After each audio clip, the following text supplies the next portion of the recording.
The Great Hall of the Galactic Council was the largest structure ever built by any civilization in known space. Its crystal dome stretched so high that clouds sometimes formed inside it. Thousands of seats rose in circles around a central platform, and in those seats sat the representatives of 300 different species from across the galaxy. On this particular day, every seat was filled. The air hummed with the sounds of 100 different languages, all being translated by the small devices that every delegate wore. There was excitement in the room, the kind of excitement that came before something important was about to happen. Delegate Han of the Empire walked slowly toward the central platform. He was tall by the standards of most species, with blue-gray skin and 4 eyes arranged in a diamond pattern on his face. His people were known throughout the galaxy as careful observers, beings who watched and studied before making any judgments. When he spoke, others listened. The chamber fell silent as Han reached the podium. He looked around at the assembled representatives, taking his time, letting the silence build. In the lowest tier of seats, near the back of the chamber, sat a small group of 5 beings that looked remarkably ordinary. They had 2 eyes, 2 arms, 2 legs, and skin in various shades of brown and pink. They were humans, the species to be granted a place in the council, and they watched Han with quiet attention. "My friends," Han began, his voice carrying through the chamber, "I have served on this council for 40 years. In that time, I have seen empires rise and fall. I have witnessed wars that burned across entire star systems. I have watched species destroy themselves and others lift themselves from nothing to greatness."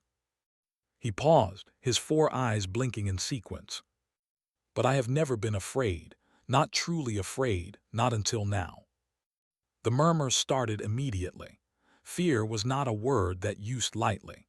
Their species had a reputation for facing danger with cold logic rather than emotion. For Han to admit fear in public was almost unthinkable. "I stand before you today to speak about the humans of Earth," he continued. "Many of you have already dismissed them. I understand why. They are physically weak compared to most species. They live short lives. Their technology is primitive by our standards. They have been members of this council for only 30 cycles, barely enough time to learn our customs." A harsh clicking sound came from the upper tiers. High as of the Dominion rose from his seat. There were warriors, covered in thick armor plating that could stop most weapons. They had conquered dozens of worlds and feared nothing in the known galaxy. "Why do you waste our time with this nonsense?" as demanded. "These humans are nothing. They are prey animals playing at being civilized. They have no military worth mentioning. They have no technology we need. They exist only because we allow them to exist." Han did not react to the insult. He simply waited for us to finish, then continued as if they had not spoken. 17 months ago, a group of raiders attacked a trading station called Station on the outer edge of civilized space. The station housed 8,000 civilians from various species. Among them were 47 humans who worked there as engineers and cargo handlers. "Yes, yes," as interrupted again. "An unfortunate incident. The raiders were not acting under official orders. They have been punished." "They have been killed," Han corrected quietly. "All of them. 300 warriors, each one trained from birth to fight, each one wearing armor that can withstand plasma fire, each one capable of killing most other species with their bare claws." He paused. "They were killed by the 47 humans." The chamber erupted.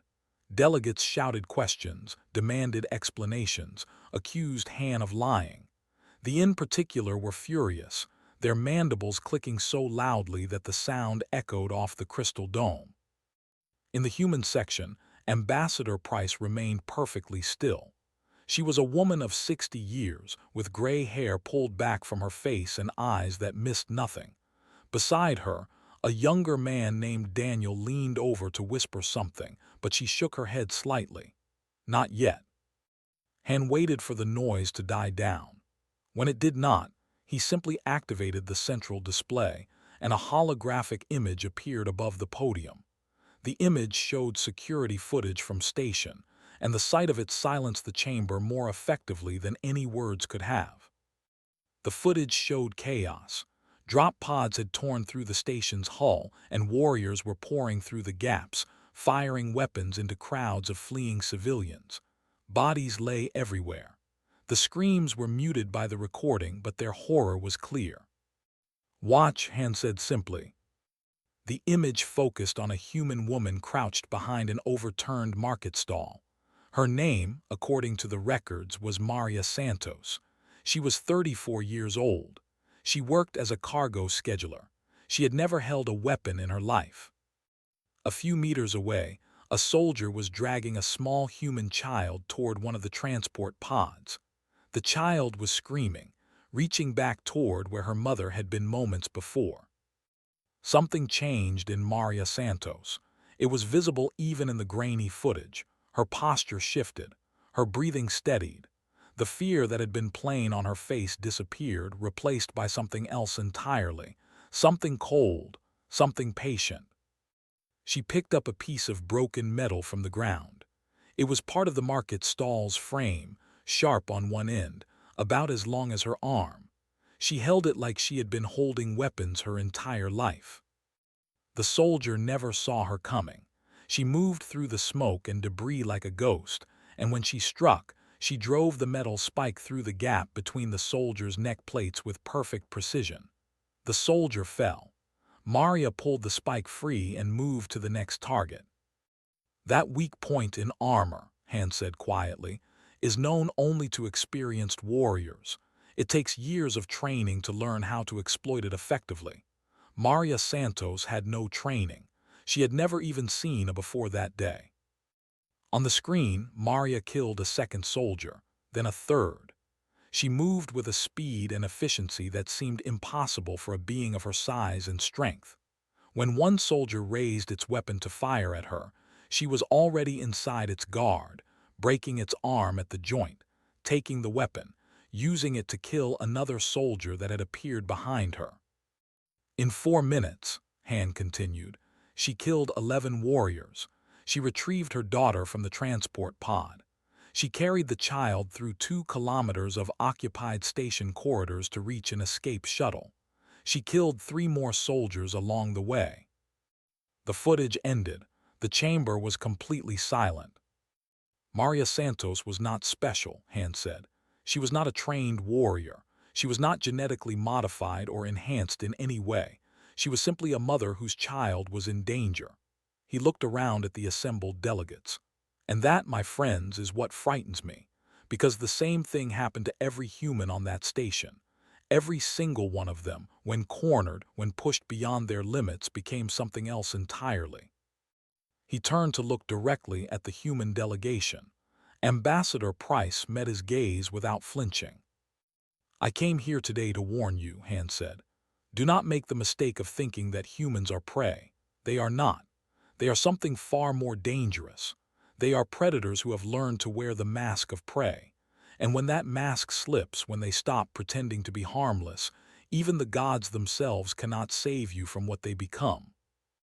The silence in the council chamber lasted for a long time after Han finished speaking. Then, slowly, the questions began. "How is this possible?" asked the representative from the collective. "There were beings made of living metal, their bodies shifting and flowing like silver water. They were scientists above all else, and they demanded explanations for everything. Humans have no natural weapons. Their bones are fragile. Their muscles are weak. How could they defeat warriors?" Han nodded, as if he had expected this question. "That is exactly what my government wanted to know. After the incident, we sent a team of researchers to Earth to study human biology.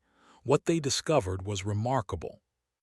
He activated the display again, and this time it showed detailed scans of the human body. Hearts, lungs, muscles, brains, all rendered in glowing lines of light. Humans evolved on what they call Earth, but what we would classify as a death world. Every environment on their planet contains predators capable of killing them. Every climate, every ecosystem, Every corner of their world is filled with danger. They should have gone extinct long ago. The display showed images of Earth, great cats with teeth like knives, sharks cutting through dark water, snakes coiled in grass, bears standing taller than any human, crocodiles wading in muddy rivers with patient, ancient eyes. Instead of dying, Han continued, they adapted. Their bodies developed a response to extreme danger that we have been calling the frenzy state. When a human perceives a threat that cannot be escaped, when they believe that they or someone they love is about to die, their biology changes. New data appeared on the display: hormone levels, neural activity, heart rate patterns. Their adrenal glands release massive amounts of chemicals into their bloodstream. These chemicals suppress their ability to feel pain. A human in the frenzy state can continue fighting with injuries that would incapacitate any other species. Broken bones, severe burns, even lost limbs will not slow them down until the threat is eliminated. A murmur ran through the chamber. Several delegates shifted uncomfortably in their seats. More importantly, the frenzy state removes what humans call their limiters. Under normal conditions, human muscles are artificially weakened by their own nervous systems. This is a safety measure, designed to prevent them from damaging their own bodies. In the frenzy state, these limiters are removed. A human can suddenly lift weights that would normally be impossible for them. They can move faster, hit harder, and push their bodies far beyond normal limits. "What is the cost?" asked the representative. "Such enhancement must have consequences." "It does," Han admitted. "A human who enters the frenzy state will often suffer severe injuries afterward: torn muscles, broken bones from the force of their own movements. Some have died from heart failure or brain damage, but in the moment none of that matters to them. They do not feel the pain. They do not recognize the danger to themselves. They are completely focused on one thing: eliminating the threat."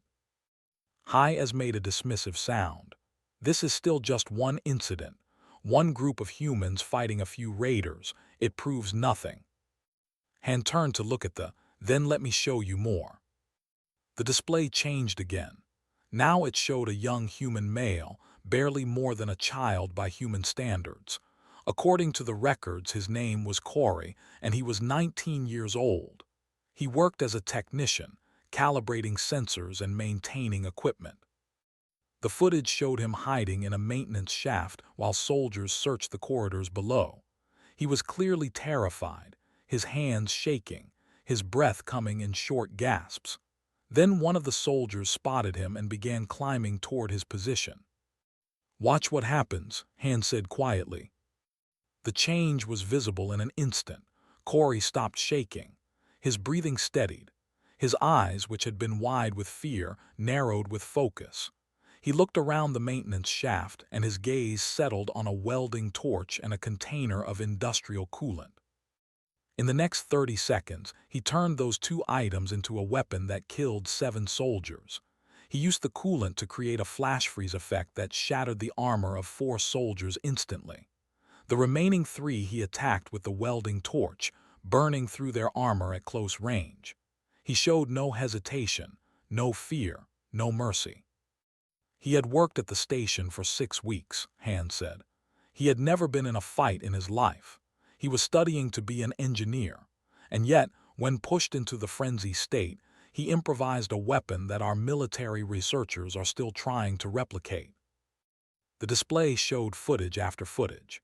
A human woman using a fire extinguisher and a length of pipe to kill 5 soldiers. A human man who kept fighting even after losing his arm, using his remaining hand to strangle with the soldier's own communication cables. 2 human children, no more than 12 years old, who worked together to lead a group of soldiers into a trap that vented them into space. 47 humans, Han said. That is how many were on the station. When the fighting was over, 300 warriors were dead. Every single human who was cornered, who had no escape, entered the frenzy state. Every single one of them fought with a ferocity that our models could not predict. He paused, letting the weight of his words settle over the chamber. But that is not the most frightening part. The most frightening part is what happened after. The display changed one final time. It showed a hospital room on Earth, clean and white and filled with soft light. Maria Santos lay in a bed, bandages covering her arms and chest. Beside her, her daughter sat in a small chair, holding her mother's hand. A doctor entered the room and spoke to Maria in quiet tones. The translation appeared at the bottom of the display. "Your injuries are severe, Mrs. Santos. Multiple fractures in both arms, torn muscles throughout your body, internal bleeding that we barely managed to stop. You should not have been able to move, let alone fight." Maria looked at her daughter, then back at the doctor. "I had no choice," she said simply. "They were going to take her." "Do you remember what happened, how you fought?" Maria was quiet for a moment. "Pieces. It's like watching a recording of someone else. I remember the fear. I remember seeing them drag my baby away. And then everything became very clear, very simple. There was only one thing that mattered, getting her back. Everything else, the pain, the soldiers, the danger, none of it was real anymore, just her." The doctor nodded slowly. "And now, how do you feel now?" Maria looked down at her bandaged hands. "Tired, sore, a little scared when I think about what I did." She paused. "But also proud. I saved her. Whatever it cost me, whatever I had to become, I saved her." Han turned off the display. The chamber was silent. "That," he said quietly, "is what you face if you threaten humanity. Not soldiers, not warriors, parents protecting their children, workers defending their colleagues. Ordinary beings who become extraordinary when pushed beyond their limits." He looked directly at Hai-Ez. "Your raiders did not attack a military target. They attacked civilians, and those civilians destroyed them. Ask yourself this: if 47 untrained humans could kill 300 of your best warriors, what would happen if you gave humanity a reason to truly go to war?" As said nothing. For the first time in living memory, the High of the Dominion had no answer. In the human section, Ambassador Price finally allowed herself a small smile. The message was getting through. Ambassador Price rose from her seat in the human section. The movement was slow and deliberate, and every eye in the chamber followed her as she walked toward the central platform. Han stepped aside to give her space, and she nodded to him in acknowledgement before turning to face the assembly. "Delegate Han has shown you what humans can do when threatened," she said. Her voice was calm, almost pleasant, like a teacher explaining a simple concept to students. "But I think it is important that you understand why we are this way. Not so that you can fear us more, but so that you can understand us better." She activated the display herself, bringing up new images of Earth. This time, instead of predators and disasters, the images showed humans working together, building cities, farming fields, teaching children, caring for the sick. "We are not naturally violent creatures," she said. "In fact, compared to many species in this chamber, humans are remarkably peaceful. We form social bonds with almost anything. We keep animals as companions. We adopt orphans from other species. We have a saying on Earth: a stranger is just a friend you have not met yet." She smiled slightly. "We want to believe the best about everyone we meet. We want to cooperate, to trade, to build together. That is our preference. That is who we choose to be." The display changed to show human history, ancient villages growing into modern cities, ships crossing oceans, rockets reaching toward the stars. "But we did not become the dominant species on our planet by being nice," she continued. "Earth is, as Delegate Han correctly noted, a death world. Every step of our evolution was a fight for survival. We had to be clever. We had to be adaptable. And when cleverness and adaptation failed, we had to be dangerous." She paused, looking around the chamber.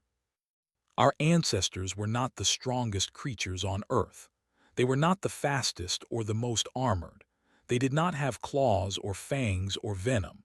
What they had was the ability to work together, and the ability to become something else when working together was not enough." The display showed ancient humans hunting, not with advanced weapons but with simple spears and stones.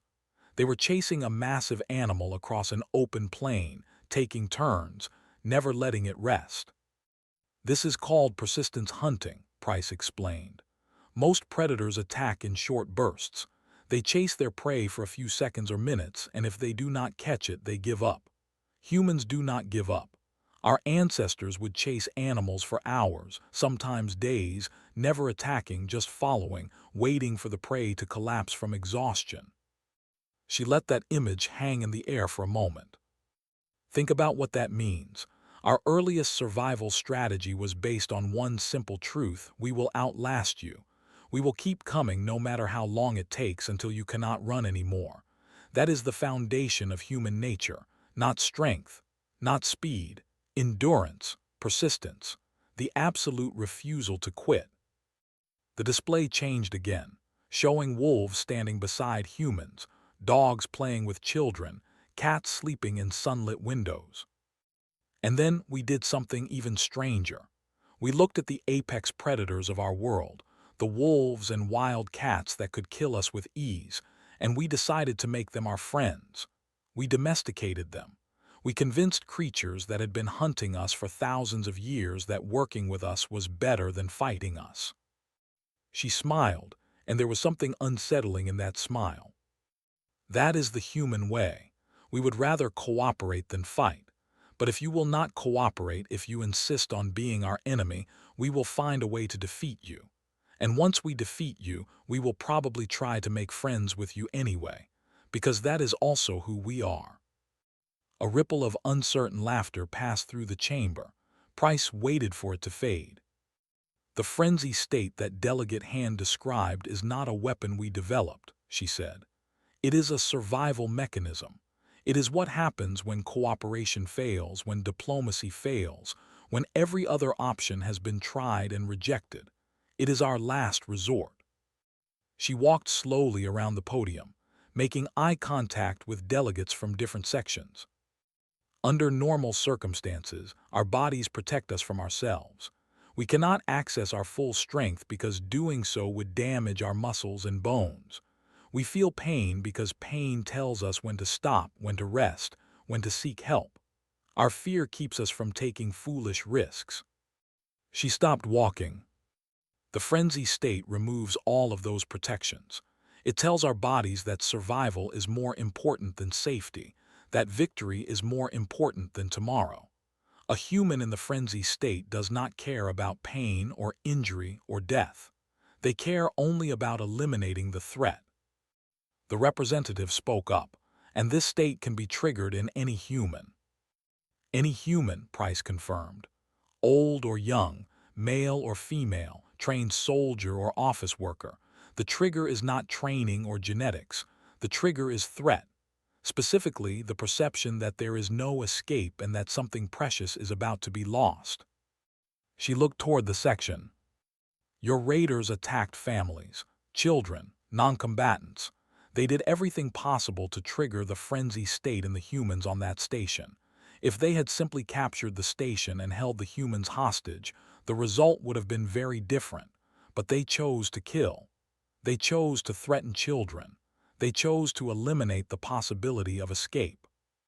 Her voice hardened slightly. They created the worst possible situation for themselves. They put humans in a position where the only options were surrender and die or fight and maybe survive. And when humans face that choice, we do not surrender. We have never surrendered. Throughout our entire history, there is not a single example of a human group choosing peaceful death over violent resistance. HFY finally spoke. What would you have us do with this information? Are you threatening us? No, Price said simply. I'm explaining us. There is a difference. She returned to the central position behind the podium. Humanity wants peace.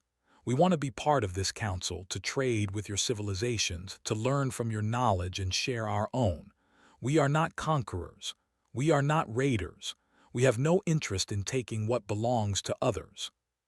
She paused. But we are also not prey. We are not going to accept being treated as lesser beings. We are not going to allow our people to be attacked, enslaved, or exploited without consequence.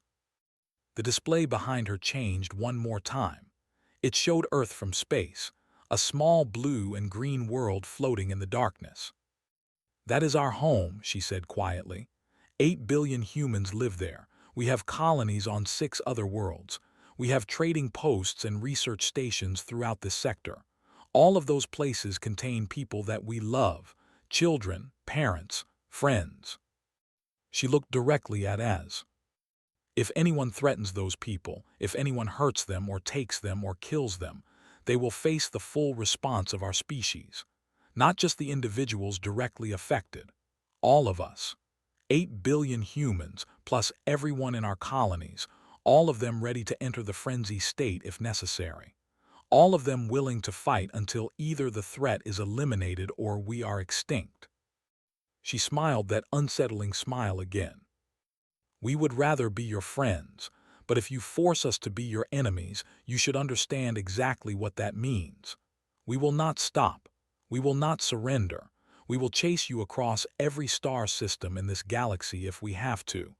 And we will keep coming until one of us is gone forever." The chamber was completely silent. Price held the silence for a long moment, then her expression softened. "But that is not what anyone wants, is it? Peace is better than war. Cooperation is better than conflict. So let us choose peace. Let us choose to work together. Give us the same rights and protections you give to any other species, and you will find no more loyal allies anywhere in the galaxy." She stepped back from the podium and nodded to Han. "Thank you for letting me speak, Delegate. I hope this has helped everyone understand my people a little better." The council chamber remained quiet even after Ambassador Price returned to her seat. Delegates exchanged glances, their various methods of communication filling the air with whispers, clicks, and the hum of translation devices. Something had shifted in the room, a change that everyone could feel but no one wanted to name. Delegate Han returned to the podium. His 4 eyes moved slowly across the assembly, and when he spoke again, his voice carried a weight that had not been there before.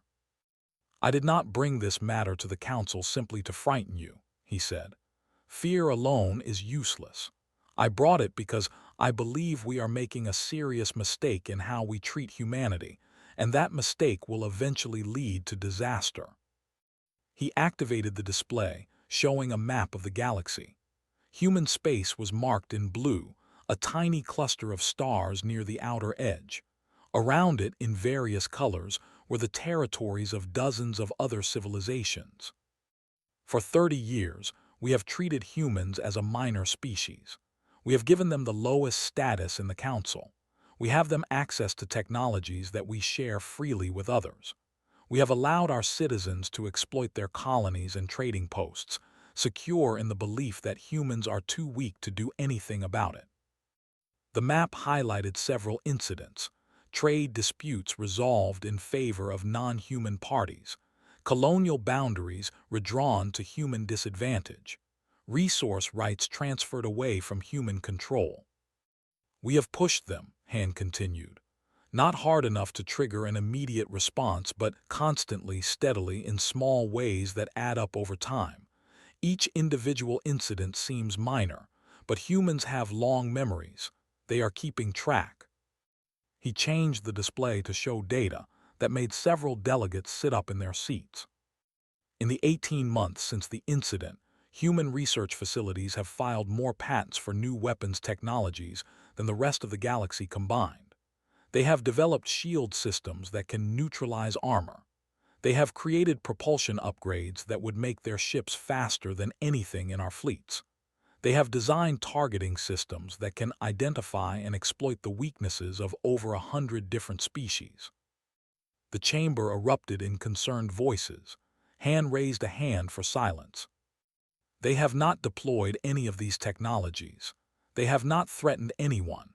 They have continued to attend council sessions, to negotiate trade agreements, to behave like the reasonable, cooperative species they want to be.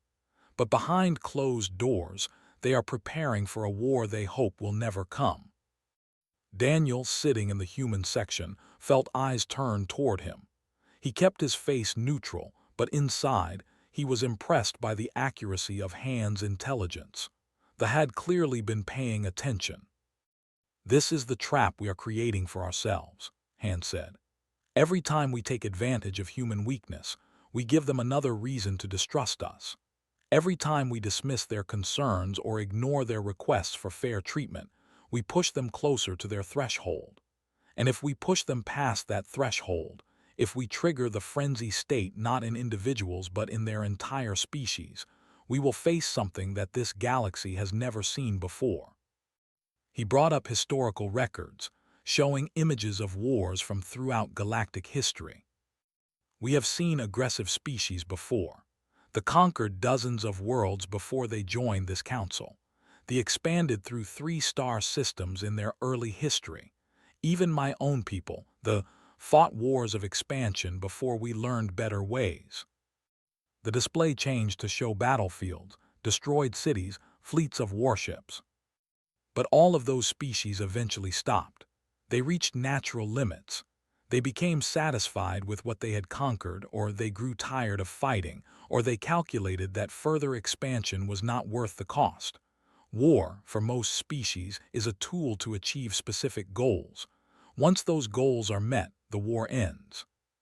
Han's voice dropped lower. "Humans are different.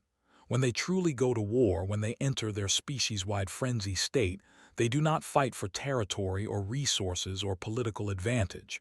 They fight until the threat is eliminated, completely, permanently. They do not stop when they are tired. They do not stop when the cost becomes too high. They stop when the enemy no longer exists." He showed images from human history. Cities reduced to rubble. Enemies who had been utterly destroyed, their cultures erased, their populations scattered. In their own history, humans have demonstrated this pattern repeatedly. When they perceive an existential threat to their way of life, they mobilize their entire civilization for war. They sacrifice everything, their comfort, their wealth, their lives, to defeat that threat. And they do not accept any outcome except total victory. The representative spoke up. "Are you suggesting that humans would attempt to destroy us? Their military is far smaller than ours." "Today it is," Han agreed. "But that is not the point. The point is that if we continue on our current path, we will eventually trigger a response from humanity. Not because we attacked them directly, but because we accumulated enough small injuries to push them past their threshold." He turned to look at the human delegation. Ambassador Price spoke of the frenzy state as a last resort. She explained that humans prefer peace and cooperation. I believe her. But she also made something clear that I want to repeat for those who may not have understood. He faced the assembly again. "Humans are the descendants of creatures who chased their prey until it died of exhaustion. They domesticated wolves by convincing them that cooperation was better than conflict. They survived on a death world not by being the strongest or fastest, but by being the most persistent, the most adaptable, and the most dangerous when cornered." Han's secondary eyelids flickered with emotion. "If we push them into a corner, if we threaten what they love, they will come for us. Not immediately, not rashly. They will prepare first. They will study our weaknesses. They will build weapons designed specifically to kill us. And then, when they are ready, they will begin." He paused. "And they will not stop. Not when we offer peace. Not when we offer surrender. Not when we beg for mercy. They will continue until we are gone, because that is what the frenzy state does. It removes mercy. It removes compassion. It removes everything except the drive to eliminate the threat." Hayes rose from his seat. For once, there was no anger in his voice, only a kind of reluctant respect. "What do you suggest we do, Delegate Han?" "I suggest we give them what they are asking for," Han said simply. "Equal status, equal rights, equal protection. They do not want special treatment. They do not want to conquer us or replace us. They want to belong. They want to be part of this community." He looked around the chamber. We can give them that.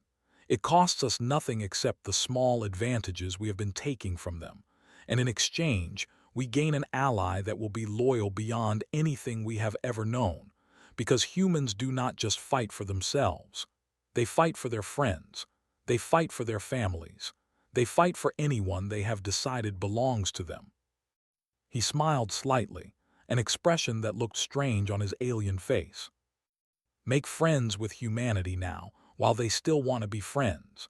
Give them a reason to include us in their circle of protection rather than their list of threats, because I promise you, if we force them to choose, we will not like the choice they make. Ambassador Price caught Han's eye from across the chamber and nodded slightly. The delegate had done exactly what she had hoped. He had delivered the warning in a way that no human could have, from an outside perspective that the other species could not dismiss as boasting or exaggeration. Now it was time to see if the council would listen. 6 months had passed since the council meeting that changed everything. Ambassador Price stood on the observation deck of the new human embassy, watching ships from 100 different civilizations move through the space around the council's home world. The view was beautiful, countless lights against the darkness, each one carrying beings who had traveled across the galaxy to be here. Daniel entered the room behind her, carrying a data pad filled with reports. The Dominion has formally apologized for the incident, he said. They are offering full compensation to the families of everyone who died, and they have signed a non-aggression pact that gives humanity protected status throughout their territory. Price nodded without turning from the window. What else? The collective wants to establish cultural exchange programs. They seem genuinely fascinated by human art and literature. They have requested a military alliance in exchange for mining rights in 3-star systems. And there are 17 other species that have approached us about trade agreements in the past week alone. 6 months, Price said quietly. 6 months ago, we were nobody. The species in the council, assigned to the lowest tier, dismissed as irrelevant by everyone who mattered. And now, she finally turned from the window, a small smile on her face. Now they are afraid of us, which is not what I wanted, but it is useful. Set down the data pad. Some of the younger diplomats are worried that we have made too many enemies. They think the council will eventually turn against us. The council is not a single entity, Price replied. It is 300 different species, each with their own interests and fears. Some of them will always see us as a threat. Others will see us as an opportunity. Our job is to make sure that the second group is larger than the first. She walked to a small table where a pot of tea sat warming. Human comforts, brought all the way from Earth. She poured 2 cups and handed one to. The Alliance, she said, what do you think? Han has been a good friend to us. His presentation to the Council did more for our standing than anything we could have done ourselves. An alliance with his people would send a strong message. It would also make us enemies of anyone who dislikes the, Price pointed out. And it would lock us into obligations that might limit our flexibility in the future. Considered this, so we decline. No, we accept, but carefully. We make sure that the alliance benefits both parties equally. We establish clear boundaries about what we are willing to do and what we expect in return. She sipped her tea. And we make it very clear that our friendship is not for sale. We choose our allies based on trust and shared values, not just political convenience. She set down her cup and moved to a display panel on the wall. With a few touches, she brought up a map of human space and the surrounding territories. In 30 years, we went from first contact to provisional council membership. In the next 30 years, I want us to be one of the major powers in this sector, not through conquest or intimidation, but through alliances, trade, and the simple fact that we are good partners to have. And if that does not work, Price's expression did not change. Then we do what humans have always done. We adapt, we endure, and if necessary, we fight. She turned to face directly. The weapons programs continue. The research into defensive technologies continues. We hope for peace and prepare for war, just as we always have. But we never let anyone see the preparations unless absolutely necessary. To the galaxy, we are friendly, cooperative, eager to learn and share. The other side of our nature stays hidden until it is needed. Nodded, speak softly and carry a big stick. Exactly. Price allowed herself a brief smile. One of our old leaders said that hundreds of years ago. It was good advice then. It is better advice now. The door opened, and a young aide entered with an urgent expression. Ambassador, there is a delegation from the outer territories requesting an emergency meeting. They say they are under attack by an unknown species and are asking for our help. Price and exchanged a glance. This was the moment they had been waiting for, the first opportunity to prove that humanity could be trusted as an ally. Show them to the conference room, Price said. Offer them food and water. Tell them that we will see them in 15 minutes. The aide hurried away. Price moved to a mirror on the wall and checked her appearance, making sure that her gray hair was properly arranged and her uniform was straight.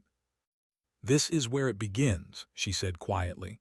Not with war or threats, but with a call for help. Someone is in trouble and they came to us. They trust us enough to ask.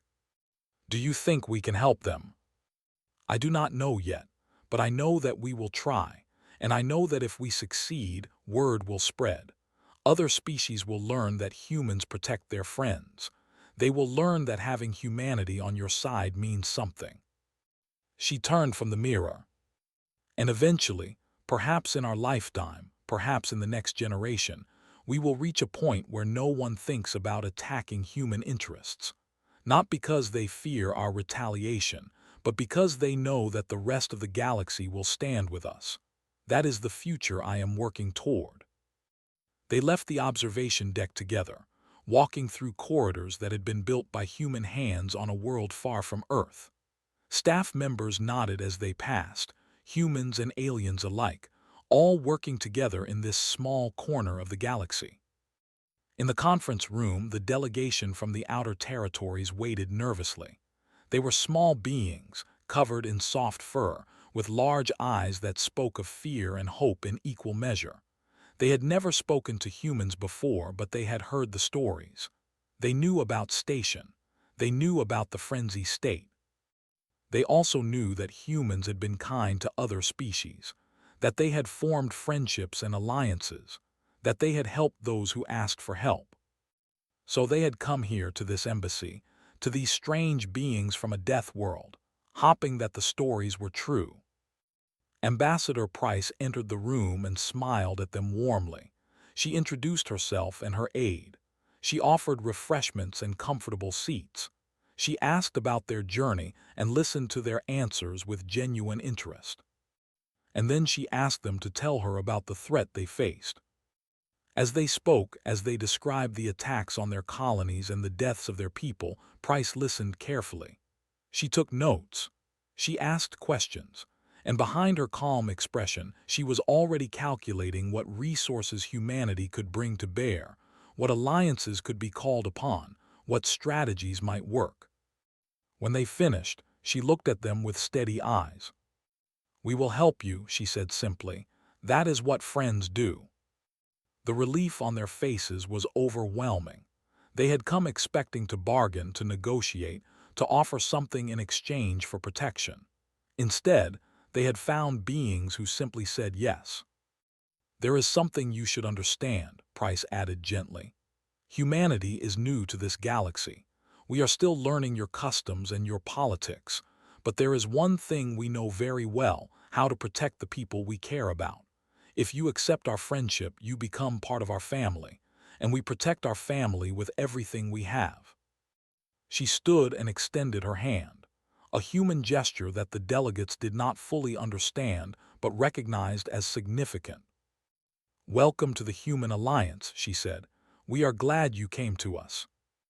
As they shook hands, as the first formal connection between humanity and yet another species was established, Price thought about the future, about all the challenges still to come, about the enemies who were watching, waiting for humanity to fail.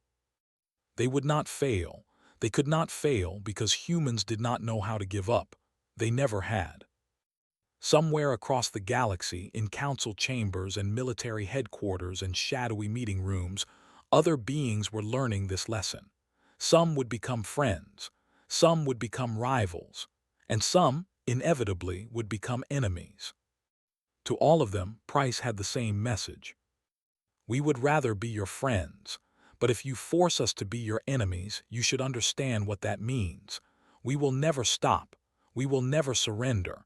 We will keep coming until one of us is gone. That was the human promise, and humans always kept their promises.